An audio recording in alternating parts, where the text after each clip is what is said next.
What's up, guys? This is Richard, your host, with another marvelous video. 9 insanely mature and ultra-violent Spider-Man story arcs explored. When it comes to gloomy comics, Spider-Man might be the last figure that comes to mind. Spidey, on the other hand, has shown himself to be a pretty dark character on occasion. Stan Lee and Steve Ditko of Marvel introduced the world to Spider-Man in Amazing Fantasy number 15, which was first published in 1962. Over the next 3 years, the pair would publish 38 editions of the Wall-escapades before Ditko left. However, the roots of being the world's most popular superhero had already been sowed, and under the watchful eye of Lee and co., Spider-Man quickly catapulted into the mainstream's notice. Comic book enthusiasts, on the other hand, are well aware that their favorite storylines from these long-running character franchises have plenty of grim moments. Where there is great power, there must also be enormous responsibility, and the weight of being a superhero has caught up with Peter and Spidey on several occasions over the years. Dark events have plagued the web-slinger throughout his time in the realm of comic books, from emotional outbursts getting the best of him to losing those closest to him. Today, we'll take a look at the 9 most violent and mature story arcs that our friendly neighborhood Spider-Man has encountered. Before we go into our explanation, we have a very small request. If you like our content, please support us by subscribing to our channel. This is a small click for you, but for us, it means a lot. Thank you. Let's begin.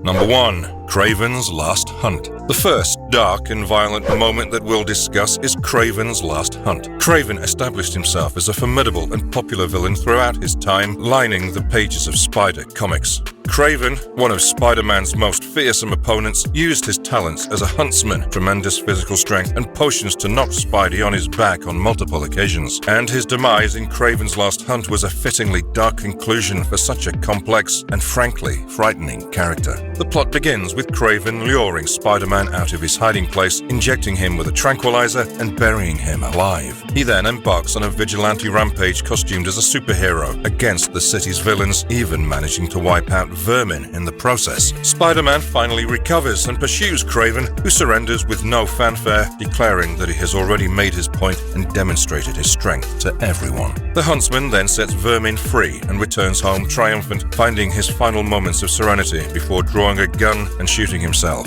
in the head. While this story dabbles in vigilantism and involves a man who shoots himself, the actual horror lies in Kraven's brutality toward anybody who crosses his way, be it a regular criminal or our favorite wall-crawling superhero. The violence is quite heavy in this one, with absolutely no mercy for anyone that dares to defy or oppose Kraven. This one definitely is enough to make readers' skin crawl.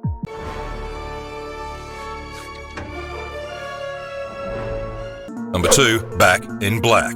Back in Black, a 2007 comic, delves into the darker side of the Webhead. The comic is a superb character study of Spider-Man, demonstrating how his morality may be tested to the limit when he's pushed to his limits. This book is essential reading for any Spider-Man fan, not just for the reintroduction of the symbiote Spider-Man, but also for the character analysis of Spider-Man. The comic depicts Aunt May being shot by an unknown assassin early in the plot, sending Spider-Man into a downward spiral. The attempted assassination of Aunt May, as well as the character's subsequent illness, pushes Spider-Man down a violent path, with the Webhead's morals and ideals being called into question as he seeks justice. The black suit is one of Spider-Man's most popular outfits, and this comic depicts it in all its grandeur. While the symbiote Spider-Man is bad for the Webhead's mental and physical health, it has a positive effect on Spider-Man's thinking, as this Spider-Man narrative is significantly grittier than others, following Spider-Man as he investigates Aunt May's assassination.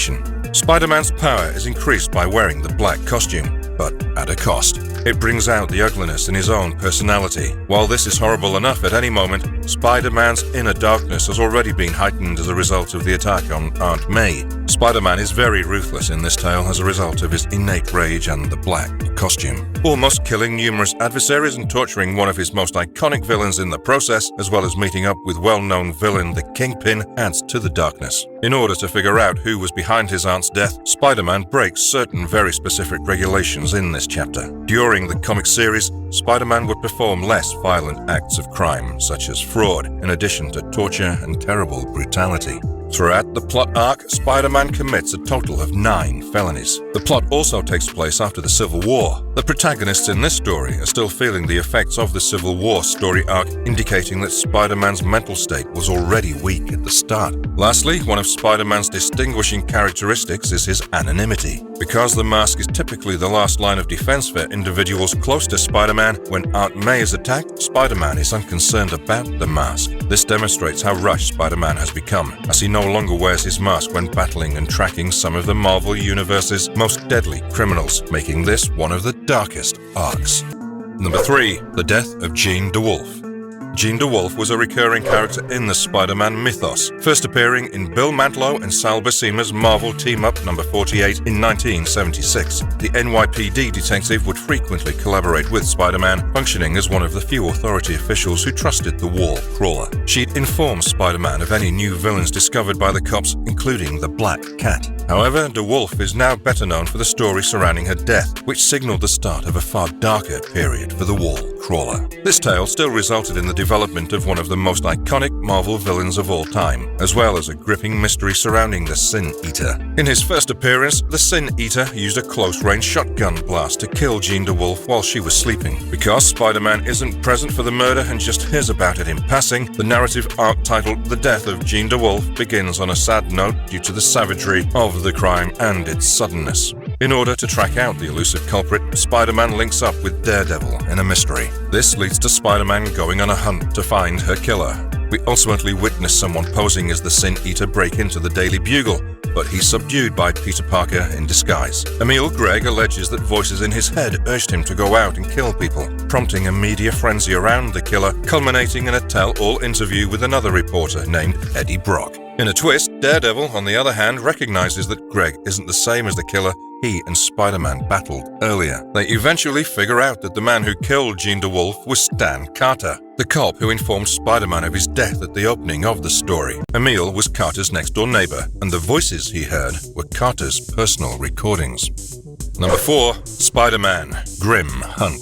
As we have already described earlier, Spider-Man was taken to his darkest hour by Kraven the Hunter. Kraven was driven to the brink when he defeated and buried Spider-Man alive, and he took his own life. In this specific comic issue, Kraven's children and wife plan to raise Kraven from the grave and begin the Grim Hunt. While preparing to attempt an unholy resurrection, Kraven's wife and daughter seek down Spider-Man through the urban jungle, weakening him through the gauntlet. They need his blood for the resurrection and will go to any length to get it. Spider-Man has been pushed to his breaking point by his foes, and he's now ready to hunt in this one. Grim Hunt comes after the gauntlet and serves as a sort of sequel to Kraven's last hunt. J.M. DeMatt returns to The Amazing Spider-Man with Max Fiumara to explore an unknown showdown between Kraven and Spidey's deadly doppelganger, Kane, author of the legendary Kraven's Last Hunt. Michael Logg's evocative imagery is unquestionably the most successful component of Grim Hunt. He sets the scenario in the gloom and rain, with individuals half visible in the shadows, and provides all of the artwork. Joe Kelly's plot is dark and bleak, and given the explicit depiction of certain horrible situations, it's debatable whether it's appropriate for a typical Spider-Man comic. In addition to the sacrifice scenes, Spider-Man is pinned against a wall by 3 spears, and blood is spattered everywhere. This is one of the darkest and most violent Spider-Man comics that has ever been released. Number 5. Amazing Spider-Man's Shed.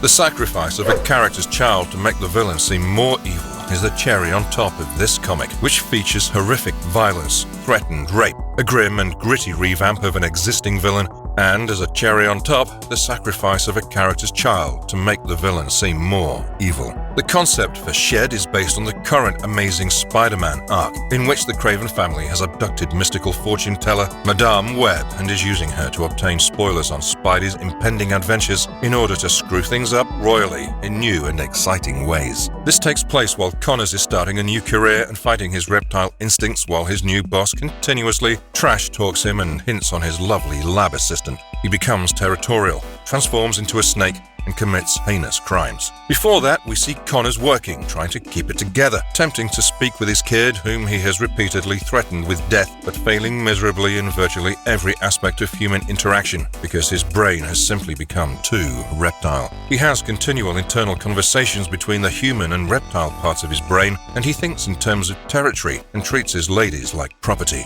It's not about the heroes trying to stop a murdering, raping mastermind from hitting a girl's elementary school. It's about a man's effort not to self-destruct utterly. But he does it completely. He goes after his son, and this is where the standard Amazing Spider-Man narrative momentum would come to an end. Spidey shows up and talks Kurt down. He's moved by his son's cries, he reverts to normal, and everyone is happy except the poor sons of bitches who have already been eviscerated at their workplace for the crime of office fraternization. Set the scene. The Kravens willingly cause havoc, and I suppose they're entirely malevolent, but they appear legitimately menacing here, cryptic rather than noisy and focused. They throw a wrench in the works with the lizard and his son, and as a result, Spidey isn't there when the lizard catches up with him. So, rather than having a last-minute epiphany and saving his family, Kurt Connors eats his son in half while shrieking at his reptile brain in his own head, until he literally eats through it and demolishes his narration boxes as his consciousness completely grinds to a halt. Unable to deal with the horror of having to watch himself wolf down his own son. Hands down, one of the darkest things to ever be shown in Spider-Man comics. Number 6. Spider-Man Reign. This particular arc takes place 30 years in the future, when New York City has become a safe, albeit authoritarian, area under Mayor Waters' entire rule. Superheroes and supervillains are no longer common, with the authoritarian government's police force, the Reign, taking their place. Peter Parker is an old florist who has been dismissed, beaten, and haunted by thoughts of his deceased wife, Mary Jane. Parker receives a parcel containing a camera and his old black suit mask, which sparks a riot. In his prime, he defeats the officers while wearing only the mask and his underwear. Following the announcement of Spider-Man's return, an elderly hypno-hustler emerges from retirement in the hopes of assisting his former foe, but is assassinated by Reign. As Peter battles with his hallucinations of Mary Jane, who functions as a guide for his actions in the present, his flat is shot at and destroyed with a missile. When the Sinister Six corner him, Kraven tears off his mask, disappointing the crowd as they see their hero as an aged, beaten man. A deceased Dr. Octopus saves his life at the last moment by commanding his tentacles to show Peter 3 burial markers, those of Mary Jane Watson Parker,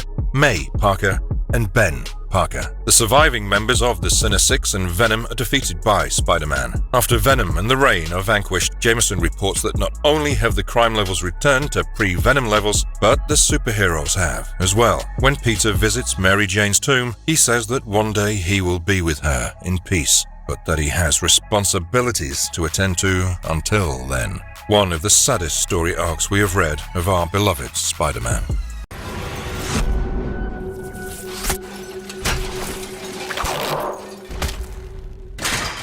Number 7. The Amazing Spider-Man, number 121, Gwen Stacy's death. Gwen Stacy's death is still one of the most heartbreaking events in Marvel history, whether it was first shown in The Amazing Spider-Man number 121 or on screen with Andrew Garfield and Emma Stone. The night Gwen Stacy died is a two-part storyline that begins with Norman Osborn spiraling downwards into parental despair as a result of his son's persistent drug usage, and then being thrown back into his Green Goblin alter ego. He kidnaps Gwen, leads Spidey to the George Washington Bridge, and the two have a fight that ends with the hero's love interest plummeting to her death. Spider-Man's last-ditch pursuit of Gwen is still one of the most tense scenes in comic book history, and his "I've got to" exclamation is one of the most memorable. Spider-Man's speech is certainly one of the most desperate of any superhero. To make matters worse, it turns out that his webbing was the cause of Gwen's death, cracking her neck just as she was about to touch the earth. Obviously, Gwen and Spidey had no way out of the position, but adding that extra tiny detail simply adds to the intensity of that one moment. It was the first time a superhero had failed so miserably to save a loved one when it was first published, and this one tragic moment has become so famous that it has inspired an entire phrase, the Gwen Stacy syndrome. Truly heartbreaking and one of the darkest and saddest moments in all of the Spidey comics that have ever been written. Number 8. Spectacular Spider-Man number 226, hitting a pregnant Mary Jane. The Clone Saga of Spider-Man was a mixed bag for fans, and the scene in which Peter Parker screamed and slapped Mary Jane is a prime example of the series' flaws. Spectacular Spider-Man number 226 by Tom DeFalco, Sal Buscema, and Bill Sienkiewicz is about Peter Parker and Ben Reilly's ongoing battles to see who is the original Peter Parker and who is the fake clone. As it turns out, Reilly is the real deal. And Peter is soon faced with a major identity issue. Mary Jane goes a little too near to Parker in an attempt to console her soulmate, and he lashes back instead. A seething Peter attacks Riley, believing that a medical test showing his clone status was rigged. With uncontrolled wrath, he attacks Ben and beats him to surrender. Mary Jane tries to stop him, but Peter lashes out and punches her in the face, knocking her backwards. Peter most likely intended to merely shove her away from the fight, but he underestimated his super strength due to his wrath. The comic page, on the other hand, appears to be a purposeful backhander, complete with a closed fist targeted at his pregnant wife. Peter quickly sees his error and flees, leaving MJ beseechingly pleading for him to stay. It's an interesting turn of events. However, it's unclear why they felt the need to add this at all. It's so out of character for him that it sticks out like a sore thumb. The Clone Saga is one of the most reviled Spider-Man stories ever, and it's easy to see why, with bizarre, out-of-character scenes like this.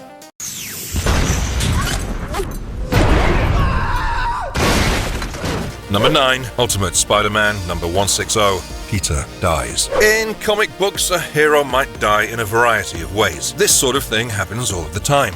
You might die defending your newly human acquaintance from a swarm of deadly space bugs. You could lose your life fighting Nazis in Washington. You might perish defending your people's alleged savior from a nasty robot man. The options are limitless. Bendis provides Peter Parker with the most heroic of deaths. In a brilliantly penned and illustrated narrative, Peter is shot and has a bridge dumped on him, but he still manages to take down the Sinister Six seen in the last issue.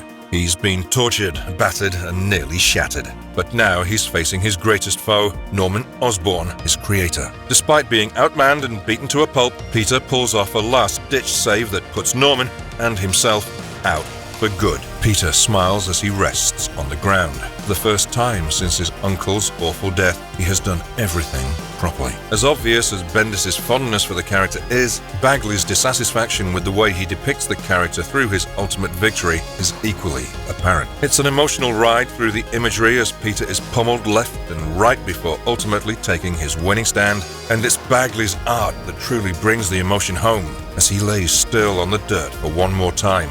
It's just stunning. Brian Bendis and Mark Bagley gave Ultimate Spider-Man Peter Parker the finest death possible, and there are no two ways about it. Do you know any other dark moments of the friendly neighborhood Spider-Man? Let us know in the comments. And if you liked our content, don't forget to leave a like and subscribe to us if you haven't already. Have a good one and be safe. Thanks, everyone. No, please.